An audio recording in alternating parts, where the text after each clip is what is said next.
Hello, and thank you for joining us for another Board of Education meeting recap. This time, our first one for the month of July 2020 for our new school year. I am J.D. Harden, Executive Director of Communications and Public Relations for Henry County Schools, and I'm joined here, as always, by my co-host, Superintendent Mary Elizabeth Davis. Welcome. Thank you, JD. It's good to see everybody virtually today.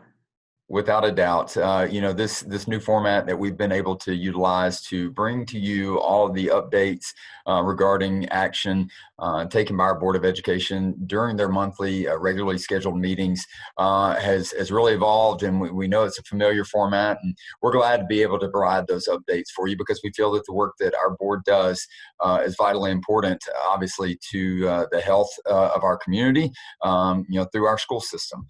And speaking of the health of our community, of course, we're in challenging times regarding the presence of this pandemic with COVID-19, and there's a lot of action that our board and of course our district leaders have been taking to really prepare our schools, not only to round out last school year, but to prepare us for this upcoming school year.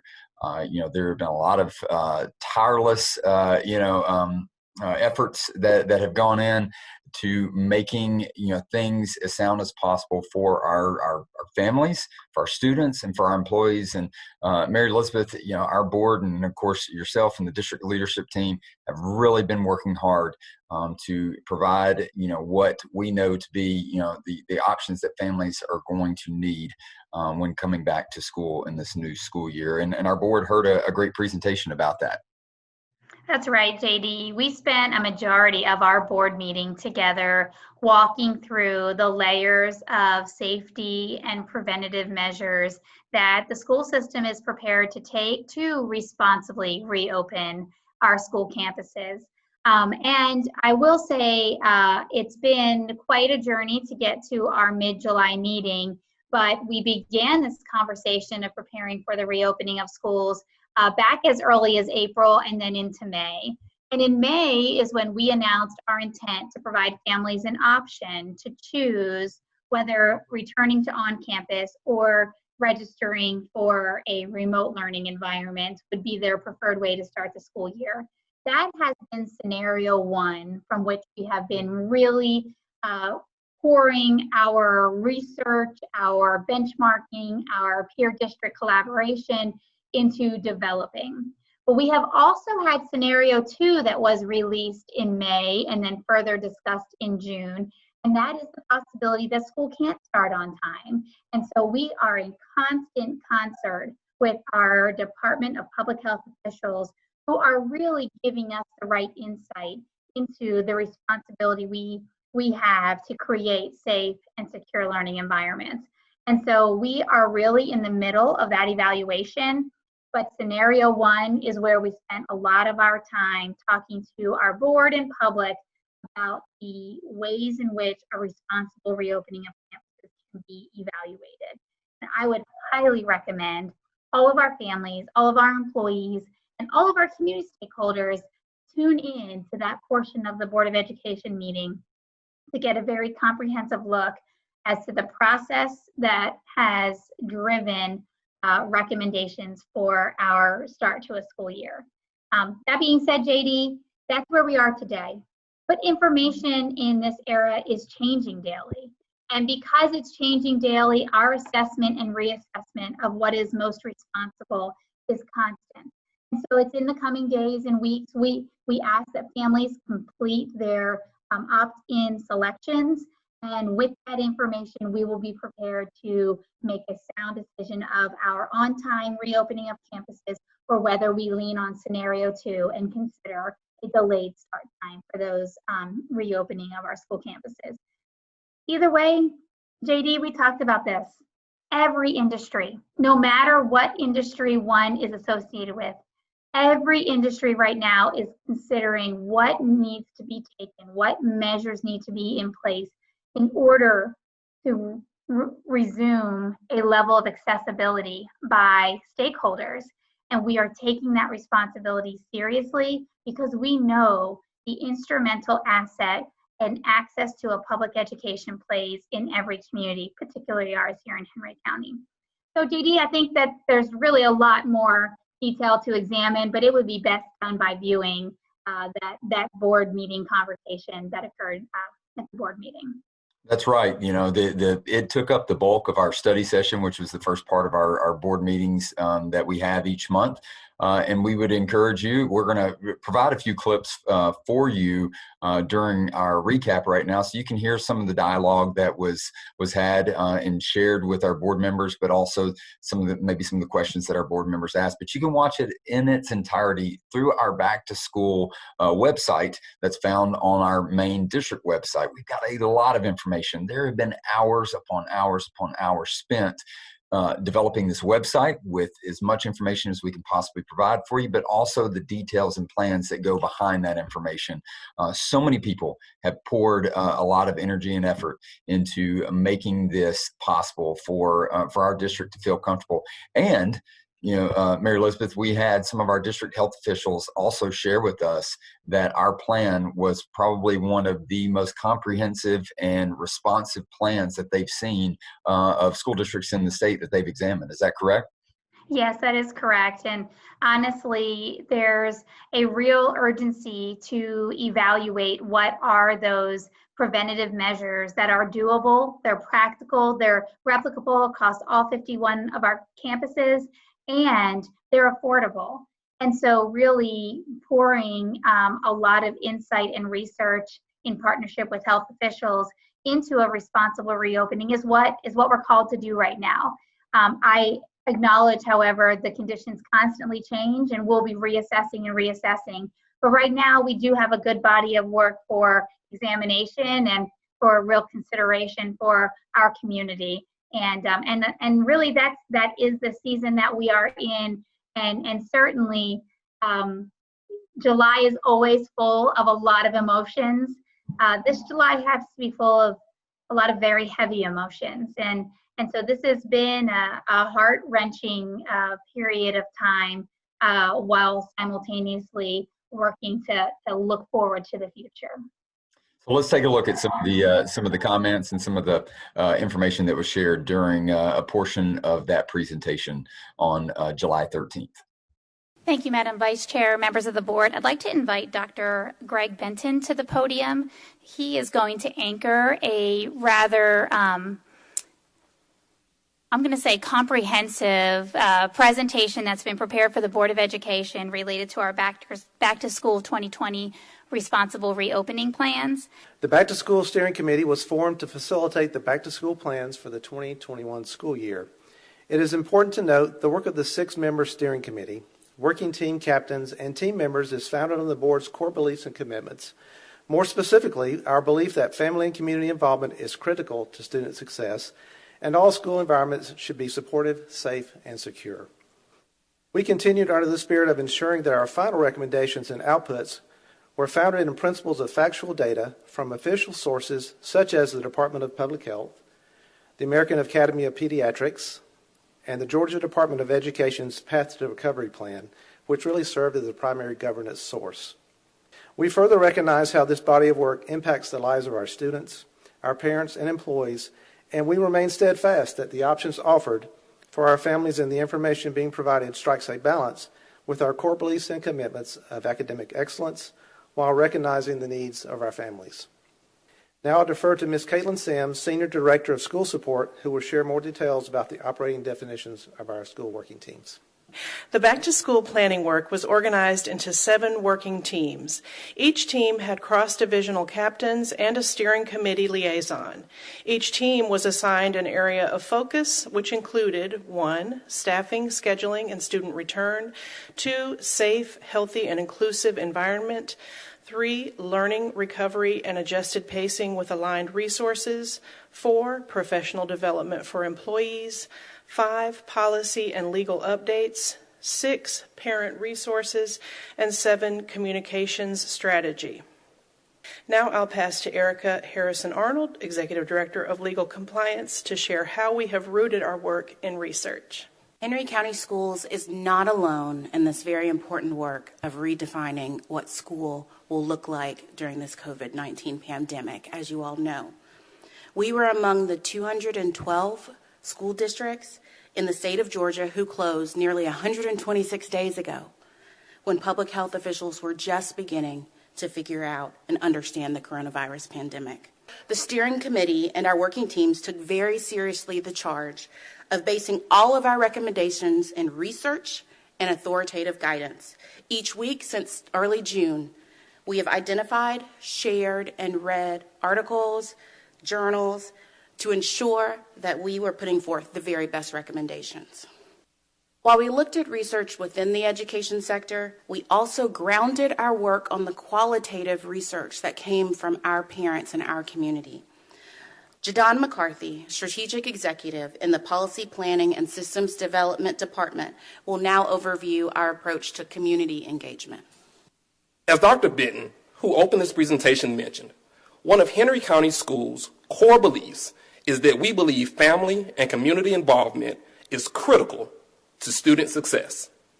Our commitment to that core belief is that we will foster connections for family and community to support student learning. Across the thousands of survey responses, the multiple town hall and advisory council meetings, and the email channel viewpoints, Henry County has gathered a large volume of community perspectives and insights. Now, Allison Norsworth, the district's facilitator of research and grants, will discuss how the community's input, as well as the community's research and the tremendous efforts of the back-to-school working groups, led to our back-to-school recommendations. As you can see, our cross-divisional working teams researched, benchmarked, and worked countless hours to create a responsible plan to return our students and staff back to school. As Ms. Sims mentioned earlier, each team had tight weekly project plans that took into consideration the frequent shifts required as new information was received. As a steering committee, we synthesized the recommendations from each working team into an executive summary that was shared with Executive Cabinet for their review. The approved recommendations will be represented in the playbook, website, and other communications. Ms. Shanika Clay, Director of Financial Efficiency and Effectiveness, will now share with you the phases of the playbook and next steps. We've shared our methodology to bring together authoritative guidance, stakeholder insights, and community voice to design the Henry County Schools back-to-school plan. The hours of research, discussions, and deep critical thinking were distilled into the key points necessary for parents and guardians to make informed decisions about how their children will return to school in August. Your efforts demonstrate why Henry County Schools is one of the best places to learn, even as we meet the challenges of our current environment. Dr. Davis, that concludes what we've prepared, and I turn it back over to you. Thank you.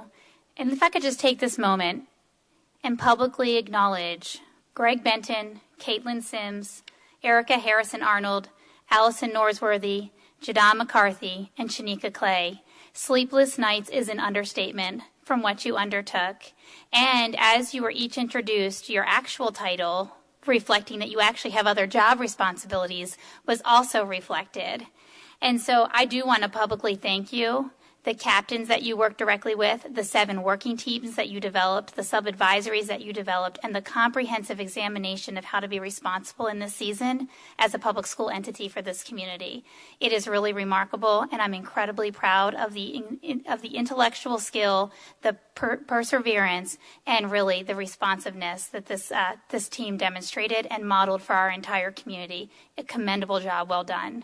What you just heard was the process to arrive at where we are today. We're now going to take some time and talk about these actual responsible reopening strategies so that the board has sufficient information to think about whether we are adequately prepared or what maybe our fall semester start needs to look like. As she mentioned and as Shanika mentioned, for the back-to-school playbook, just want to go, I'm not going to go through all of it, but wanted to go through some of the highlights that we've developed to date for some of the measures that you're going to see. So I'm going to highlight some of the adaptations to facilities and buses that are currently being implemented. These include, and Dr. Davis has mentioned some of these as well, hand sanitizing stations are being installed at high-traffic areas. Signage for items such as responsible distance reminders, encouragement of face coverings, and hand washing will be installed. cleaning and enhanced sanitization. You see that throughout the back-to-school playbook. As we have developed our plan with our custodial contractor, they've been able to offer many suggestions due to the fact that they work with many other organizations. As everybody probably knows, we are in the midst of one of the most challenging times that school systems have faced. And so to do that, we know that a critical component of effective preparation is to ensure that we have a consistent student protocol in place for confirmed or potential COVID-19 diagnosis. This ensures that we are prepared to respond effectively, consistently, and in accordance with public health guidance in each circumstance. We must be consistent as we roll these guidelines out, and they must be step in line with our Department of Public Health. So we know in order to do this, there are 3 distinct areas defined by the Department of Public Health and the CDC for specific action. Number 1, that is when we are notified that there is a positive COVID-19 test or diagnosis. Number 2, that there are individuals who have been exposed to a positive COVID-19 diagnosis. And number 3, suspected or possible COVID-19 diagnosis due to or based upon identified symptoms. And I do want to provide you a little additional information today so that you can better understand what our opt-in for remote learning will be like for students, and really to provide families with the additional information they need in order to make their choices about opting in to school support, the school in-school instruction or remote learning. And this information will be posted to our back-to-school website at the conclusion of this meeting for parents to be able to see. So as we open school, and as you've already heard, we're putting lots of measures into place to guard our students and our employees' health, safety, and wellness. And while we know that we can't guarantee a COVID-free environment, we certainly can guarantee precautions and protocols are in place and followed that best protect all of us, all created from guidance and consultation with the CDC and our District 4 public health authorities. As Mr. Malcolm mentioned earlier, the district's return to school playbook outlines many important facility adaptation strategies that will be implemented. But then the next question is, what are our expectations for staff? So number 1, face coverings. All staff will be provided with a plastic face shield. The expectation is they will be required to wear either the face shield or they'll be required to wear a cloth face covering when responsible distancing protocols cannot be maintained. Approval to not wear a face mask or a face covering will be by exception only. As we conclude our presentation today, I do want to acknowledge that this is our season to lead with both empathy and equity in mind, that there is no pretending, there is a simple solution, there is no suggesting that there is something that will be a magic formula to make this a perfect entrance into a new school year. But I do believe we have a public responsibility to be clear about how we can prepare our campuses to mitigate and limit risk and to improve and increase safe learning environments, while realizing there are many converging responsibilities to make a responsible decision. This is a season, however, to think about how can we do it. Yes, this is complex and challenging, but what is it we can do? And I believe that just like the previous successes we have had as an organization, it is because our Board of Education and the team of professionals you see in the room have done so together. And now is a time for us to proceed working together. And believe me, that was a lot of information presented today. And I know it's been a lot of hard work going into the work that was, the information that was presented to us today. What is effective social distancing? I heard somebody say that. What is effective social distancing? Henry County Schools is introducing the language of responsible distancing. In our hallways, we will have the 6 feet markings with dots, I think we decided to use. So you will have actual markings in the campus hallways. Inside of a classroom, each of the students' personal learning space will be spread to the extent that the space allows. And that will be how we start teaching children about their distancing responsibilities. I just want to give kudos to everybody who has presented. And I also would like to thank you that you kind of tag teamed. It really shows a lot of teamwork and thoughtfulness in what you have done. And trust me, I appreciate that. That was just awesome. Evening learning, that's a concept, that's awesome. That's something we hadn't really talked about, but I think it's a great idea because now you're reaching to people that need other options.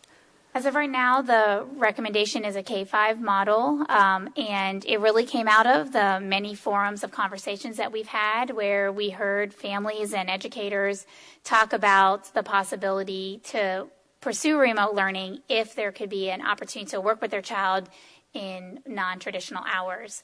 And so I applaud, again, the Back to School steering committee has taken every curveball and figured out a new place to build the curveball, and then now the handoff to implementation with Missy Morse and her team.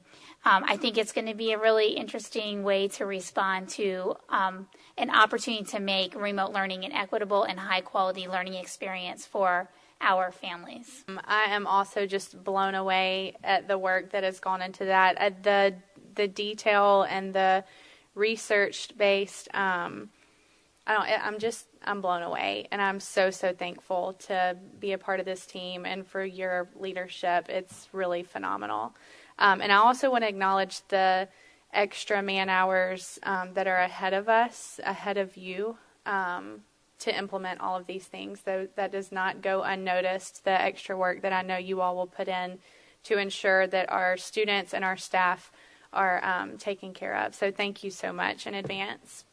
And I, too, must say it's been a lot of work. I can see you all have been working extremely hard, and I want to say thank you as well.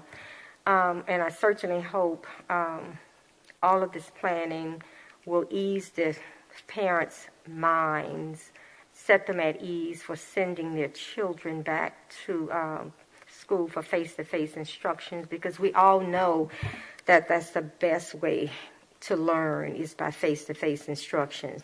And I'm so grateful for the partnership that we have that you've really established with our public health officials. And I was just curious, how are they feeling about our plans currently? I know that you work very closely with them, so I was just curious what their thoughts are about our back-to-school plan.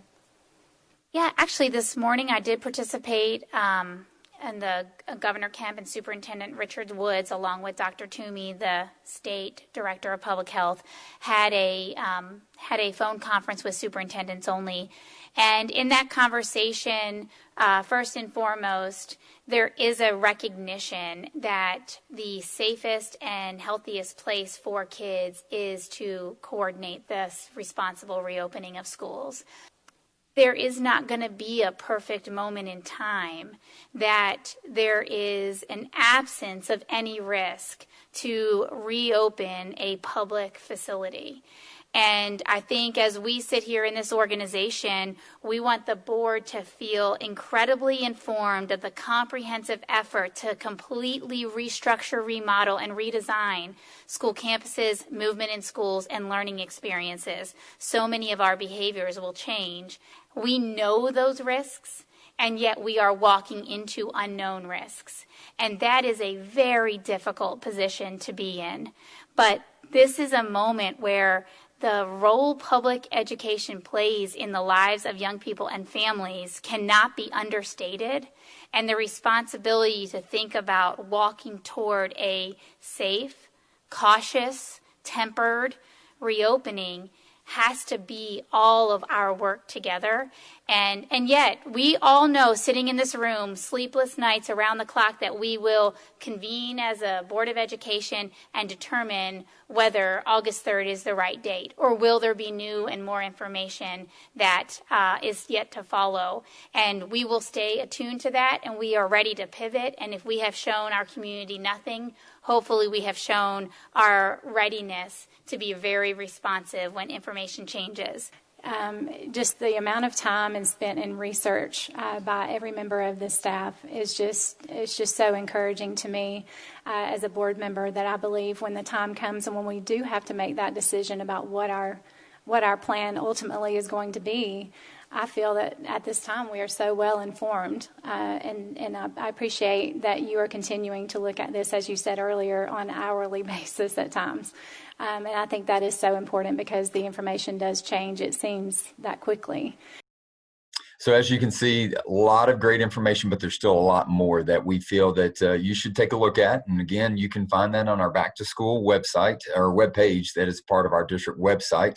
So take a look, and if you're still trying to make that decision for your family, what's right and what's most comfortable for you and your children, we hope that this information that it was shared will provide that comfort level for you in making that decision. So, in order to provide any kind of services, whether that's in person or remote, it does take funding. And one of the things that our board has constantly been working toward, and our district leadership has been working toward, is providing the budget for the upcoming school year, which has had its the challenges of waiting for the state legislature and government officials to set that budget, to approve that budget. We finally have that, and so now we can really start moving forward and trying to secure what that looks like for our upcoming school year. And our board not only heard more developments on that, but we also looked at an emergency spending resolution as well.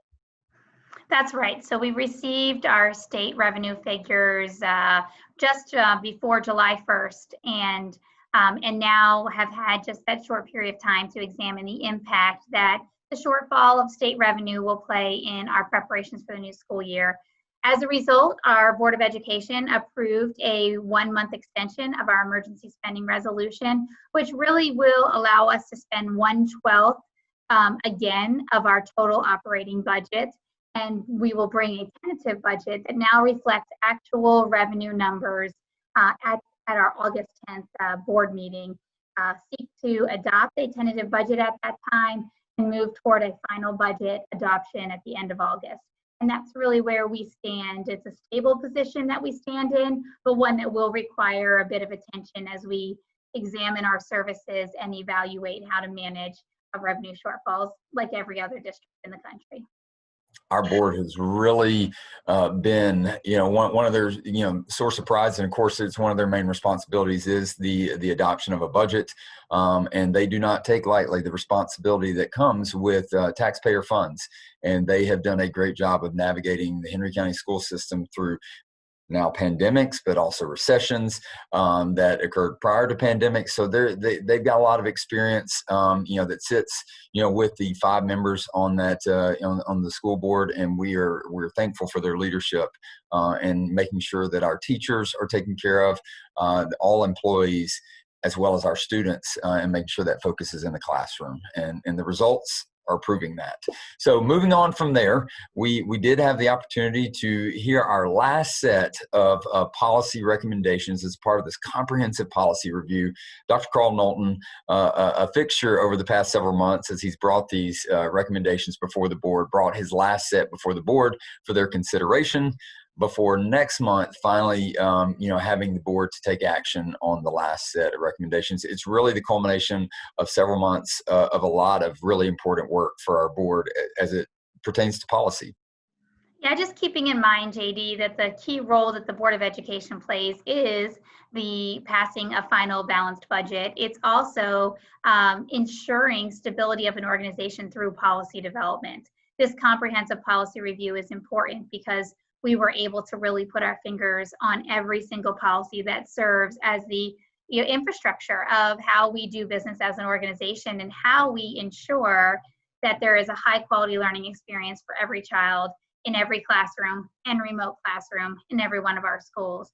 And so I'm proud of the Board of Education for their persistence through this body of important work. And it's an easy thing to delay, and they have really tackled this with a tremendous eagerness to do what is right to set a solid foundation for our approach to doing school in Henry County. So it's going to be a good body of work, and it's out for public review, and invite any of our viewers to visit our website and find that list of last policies, and the board will move to adopting the recommendations at our August board meeting.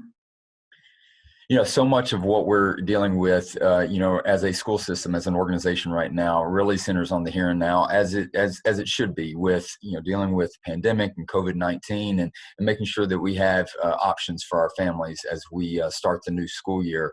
But we'd be remiss if we didn't look to the future as well. And our board really got back into that realm of forward thinking and projecting out for the future of Henry County Schools, because that's also vitally important. And that came with a reintroduction, a refamiliarization of some sorts, a reminder of the great work that not only the board undertook, during this past school year, but what our community undertook this past school year to lend their voice to what they want to see happen in the coming years. And so our board last night had the opportunity to take action on the proposed 2020-2025 strategic plan, and it was a great culmination at last night's meeting to kind of put a bow on that. It really is an important culmination, but there could be a moment in time where there's questions being asked. Why now? Why worry about that right now? And of course, we've evaluated that as well. It's been ready to go since March, and have in the management of a pandemic and the turning the calendar page into a new year, of course, taking precedence in all of the work that the organization needs to focus their attention on. But what we also see in the language of that strategic plan is a real body of evidence that our community has wanted and is pursuing with our school system, a season of equity and empathy. And I believe there is compelling language in our strategic plan that actually does drive some urgency in how we continue to do better and get better, and not wait for there to be a simpler time to really hold ourselves accountable to that. So while we have been distracted from the typical ways in which we facilitate school, the typical ways in which we prepare for new school years, we don't need to fall short of thinking too temporary. We need to hold ourselves accountable to how we're leading in this time too. And I believe our strategic plan reflects real community voice and a real eagerness to see the connectivity of our schools play a vital role in the lives of families and the larger district. And so I think we can be proud of this work and see it as a symbol of how our community comes together in order to ensure there are great schools, celebrate great schools, and be a part of great schools. And our board had a lot of good reflection on this process and how we got to this point. So let's hear from them and some of their feedback to make it to this point of adopting our new strategic plan. Just to acknowledge all of the hard work that's gone into this. I'm so thankful. Does any board member have any questions or comments? Ms. Edwards? Yeah, thank you. I just have a couple of comments. Dr. Knowlton, in your presentation, I heard the words equity and equality mentioned about 10 times, which I think is good, because I think we're moving there. We're moving in that direction. This is a bold and probably the most courageous language we've put on paper as an organization to actually hold ourselves accountable to advancing opportunities, access, and outcomes for every student and student group in the following ways. We then list out 3 priority outcomes that start with literacy proficiency at every grade. Second is readiness to learn at every level. And priority number 3 is college, career, and life-ready skills post-graduation. So the next step for our Board of Education is to engage into a deep dive of those metrics and actually examine how does this Board of Education now see it necessary to hold the superintendent accountable to what does opportunity mean, what does access mean, and what does outcomes mean in these 3 areas. I am excited, and I haven't felt like I could say that in a long time about things going on around us, but this is the work that this board is excited about doing, and the work to ensure unity and equity is why we're here. So thank you for bringing that. Thank you for taking us down memory lane, and an opportunity for us to acknowledge that there is a lot of work to be done, but I'm so grateful for this team to do it with. So thank you so much. So as you can hear, it really was a celebratory moment for our board, but more importantly for our community, because without their voice, this strategic plan isn't possible. And what's going to carry this strategic plan is the involvement of our community working together with our board to make this happen on behalf of students. So we're really excited about what the future holds and watching this plan take shape and materialize for Henry County and for Henry County schools. So to kind of round things out, for these board meetings, we did have the opportunity to celebrate a few new personnel moves and additions, and I'd like to allow you to share that information with our community for the first time. That's right. It is always an honor to welcome team members, and in addition to the 400 new teachers that we'll be welcoming to the start of this school year, I also want to welcome to Austin Road Middle School new principal, Libra Britton. Congratulations, Libra, and it is going to be a great journey for the Austin Road Middle School community. I'd also like to welcome to Dutchtown Middle School, Gabe Wiley, the newly appointed principal for Dutchtown Middle School. Congratulations. And I'd also like to recognize the appointment of Nicole Shaw to the Dutchtown High School principalship. This is a return journey for Nicole, who has been an absolute incredible asset to the Dutchtown community and will be a part of leading through these challenging times as we start a new school year. And so when it's time to return to the stage, we will have a brand new stage to return to, and that is because we have now completed construction on the new Performing Arts Center in the Fairview area. What a great addition to our school system facility roster. And, Mr. Josh Malcolm, our Chief Officer of Operations, was able to share the good news with the board. And Mary Elizabeth, I know that that's going to be an incredible facility for not just that community, but all of Henry County. Absolutely incredible facility. We hope to do a virtual ribbon cutting sometime really soon so we can share this gem with our community, and look forward to the talent we'll all get to witness in the near future, we sure hope. Well, and the last thing that we get to share, of course, in the month of June, we as a school district were able to celebrate and hold our promise to celebrate the over 3,000 seniors that took their final classes in our school district. And we had, in a great partnership with Atlanta Motor Speedway, the opportunity to allow them to walk across the stage and receive their diploma. And it was a phenomenal experience, not just for the students and not just for the families, but also for the school district officials that were putting it on. A lot of work went into it, and there were a lot of happy faces and a lot of tears shed of joy as a part of that. And Mary Elizabeth, I know you were able to take part and to hear the feedback. It was just, it really was remarkable to see what was pulled off.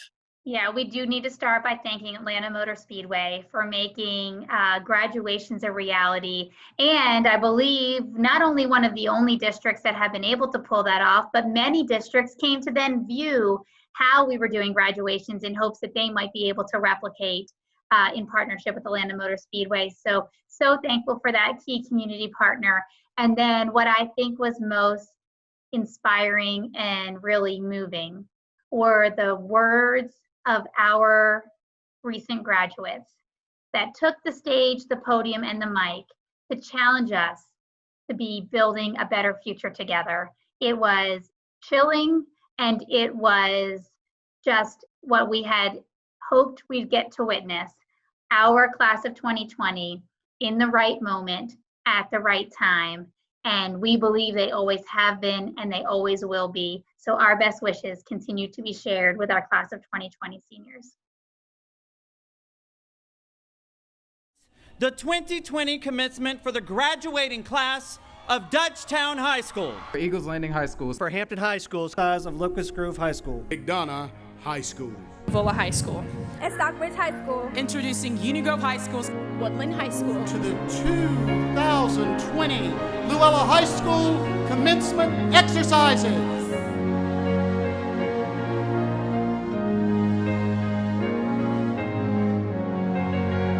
You just have to look inside yourself and better you first, so then we can better the world.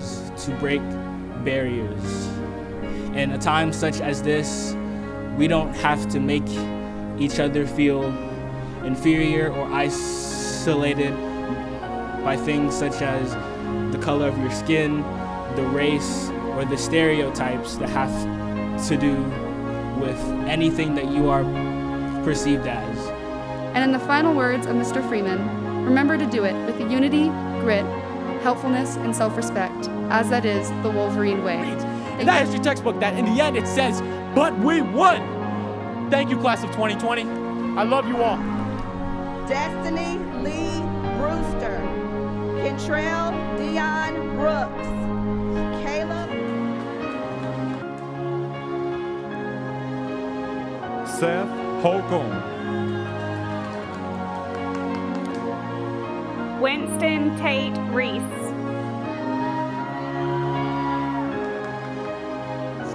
Congratulations, boys and girls! Congratulations! Woo! Congratulations, Zoe Knight! Woo!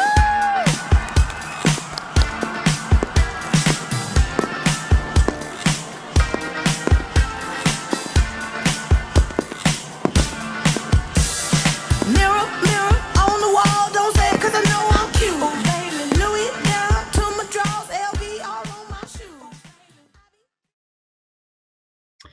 Well, that wraps up this Board of Education meeting recap for the month of July, our very first one for this new school year.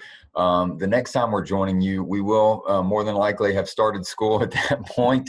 And how that looks, again, we're still planning to make that, those options available for parents. But we would just encourage you to stay as informed as possible by visiting our website and making sure that all of your communication channels are open by way of emails and phone messages that we send out. So please make sure to check and update your information within our school system.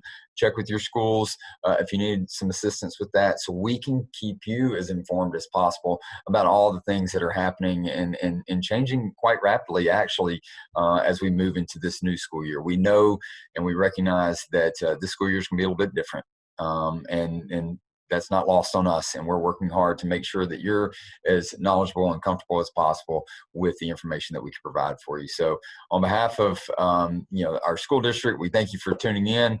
Mary Elizabeth, we're plowing right full steam ahead right for this new school year, and I know that that's exciting for you as a leader as well. That's right. I mean, our responsibility to our young people is really heavy on our hearts, and we care deeply about the health and the well-being of our employees, our families, and our children. And we want to walk through this heavy and unusual season with you. We thank you folks for joining us. We'll see you next month. As is the case with most board meetings, there's a lot more information that you're able to witness being there in person or watching the full version on demand that we're unable to bring to you here in this very short board meeting recap. The links to those presentations and videos can be found in the description section directly below this video.